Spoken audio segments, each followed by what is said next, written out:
Hello everyone and welcome to my channel, Advice to Think Twice. My name is Monica and I'm here with your weekly advice readings. This is going to be a bi-weekly advice reading for Capricorn, Sun, Moon and Rising for the weeks of December 19th and December 26th, 2016. I have some travel time planned and so I just wanted to make sure that you have messages covering both weeks, the rest of December pretty much. So that's why we're doing bi-weekly readings. We're going to go back to the weekly format after the holiday time's over. And so as always, please remember these are general readings, so they're not going to apply to everyone. Make sure to watch your moon and rising sign readings because they may give you additional messages as to what may be coming up for you. And make sure to check out the New Year special. That's a 20% discount off of yearly forecasts and 6-month forecast. And you can get them for yourself, or you can give them to someone else as a gift, get them for someone else. Of course, they need to be open to having a reading, otherwise we can't do it. If you're interested in any other type of reading that I offer, the link to my website is in the description box below. Okay, Capricorn, you have amazing cards, first of all. And I've had these cards before, some of them in the exact same position, so definitely check out your moon and rising sign readings. So your current situation or your main focus at this time is the World card. So with the World card, you're working really hard on completions. You're preparing for new beginnings, and it makes sense. It's the end of the year. We're preparing for the next year. It can be a card of travel. It can be a card of movement, relocation. It is a card that talks about cycles ending in a successful way, in a positive way. And new beginnings, new cycles starting as a result. It can be, for some of you, I feel that this is newfound confidence, okay, is what this is coming through for some of you.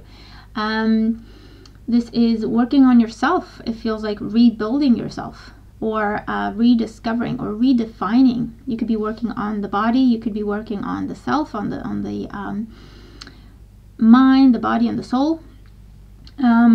For those of you, this is changing status. So maybe you're going from being single to being coupled up. Maybe you're going from being unemployed to now starting a job. Maybe you're changing careers, or you're retiring, for those of you, okay, with the World card. But it is a card of celebration, of success, of being in the spotlight, being celebrated, and walking through a new doorway, okay? Your main opportunity is the Three of Swords. And the Three of Swords is not the best card, okay? It's not the most positive card. When you look at it, it's not that pretty. But it is as your main opportunity.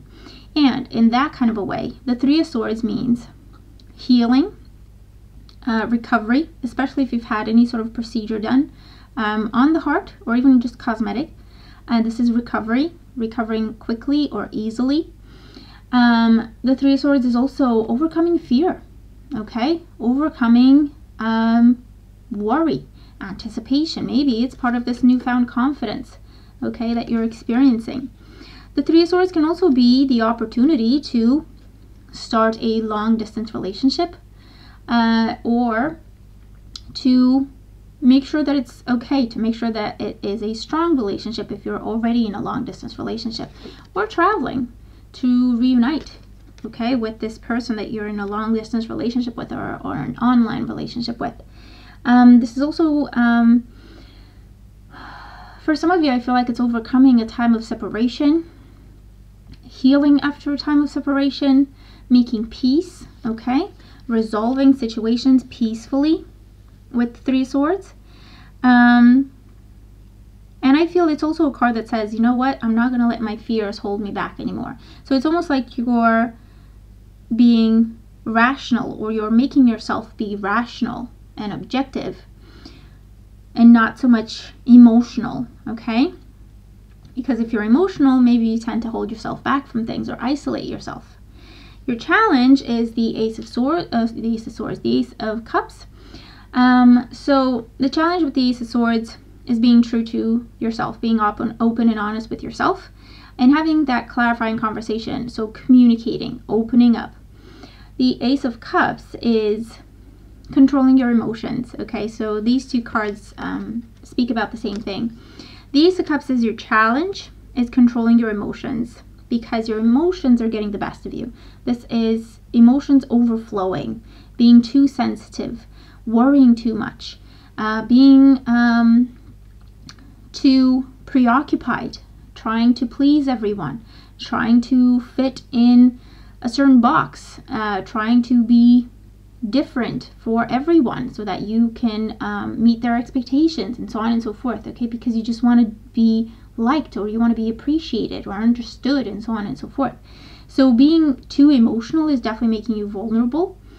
And the challenge is to control your emotions, and the challenge is to be a little bit more down to earth, more grounded, and not letting your emotions get the best of you. For those of you, the Ace of Cups in terms of challenge talks about taking the plunge. So maybe you have the opportunity to start a new relationship that will help you heal from the pain of a past relationship. And the challenge is actually having faith and going through with it. So taking that opportunity, accepting that offer. Same thing if it's in a job sense.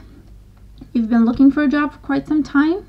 It's been very difficult, heartbreaking, disappointing, and so on and so forth. You have been feeling really bad about yourself, really down on yourself. It's normal that happens. It's natural when you're looking for jobs and you're getting all those rejection letters and emails, and yes, it can get to you. But with the Ace of Cups, you have this beautiful offer that is extended to you, that is a godsend, okay? And the challenge is actually overcoming these emotions and these negative feelings that are holding you back or making you feel like you're not worthy, and taking that offer, to accepting that opportunity, okay? Your advice is the Ace of Pentacles. So another ace in your reading. So you have 3 cards talking about new beginnings, because the world is a completion that comes before a new beginning, and then you have 2 aces talking about new beginning. So the Ace of Pentacles' advice says, take the offers that are given to you during this time. Accept the blessings that are trying to come into your life at this time. And it could be a new job, and it could be a new relationship, and it could be a marriage proposal, and maybe you're worried over it, or you're anxious over it because you're thinking too much about it and trying to figure everything out in one go. This is just saying, ground yourself, okay? Ground yourself. Keep your feet on the ground. Take it slow. Take it one day at a time. Go at a pace you're comfortable with, but accept the blessings. Accept the blessings. Accept the opportunities that are coming your way during this time. Whether it's a job offer, a love offer, a proposal, someone offering to make peace, someone offering to bury the hatchet, someone offering to be your friend, someone giving you money, okay, trying to support you. This is just saying, you know what, just pride is not important at this time. Accept the blessing, okay? Don't overanalyze it. And this could be to do with a house move. And the advice is, go for it. Don't hold yourself back because you're afraid, because you're worried. Especially if this is something you've been working on for quite some time, in which case Mercury retrograde is not going to make it something temporary for you, because you've already been working on it. It started a long time ago, okay? And in the outcome position, you have the beautiful Star card. And the Star card is another major arcana card. And it talks about wish fulfillment. And this is a big wish coming true. This is a major arcana card. So it talks about either a wish that is coming true, that is influencing several areas of your life. So like you get a job and you have to move for it. And so you have a new job. You have a new place to live. You have a new circle of people that you're meeting, a new circle of friends, okay, that is happening in your life. And new passions, because, you know, you look around and you see, I don't know, something, a club or something, and you just go for it because it's a new beginning, and why not? So you know what I mean? Something happens, something coming true for you that is affecting several areas of your life in a very positive way. And it can be moving with this card, and it can be traveling. It can be love happening. It can be jobs happening. It can be healing and health being restored. Finding your spiritual path, starting on a new spiritual path. And it can be, you know, confusing and a little bit intimidating and a little bit, you know, worrisome because you don't know everything and you just have to have faith. But it is a beautiful thing. So it's wish fulfillment all the way, okay, with this energy as your outcome. Taking the advice of the cards is going to take you to your wish fulfillment, your wish coming true. So it's a beautiful, beautiful energy. I am looking forward to your feedback. Let me know how these cards make sense to you, how they apply to you, if they do, what they mean to you. Thank you so, so much for being here. Thank you for joining me, and thank you for all your support. I hope that everyone has a wonderful, peaceful, joyful holiday season and a fantastic new year. And I'll talk to you soon. Take care.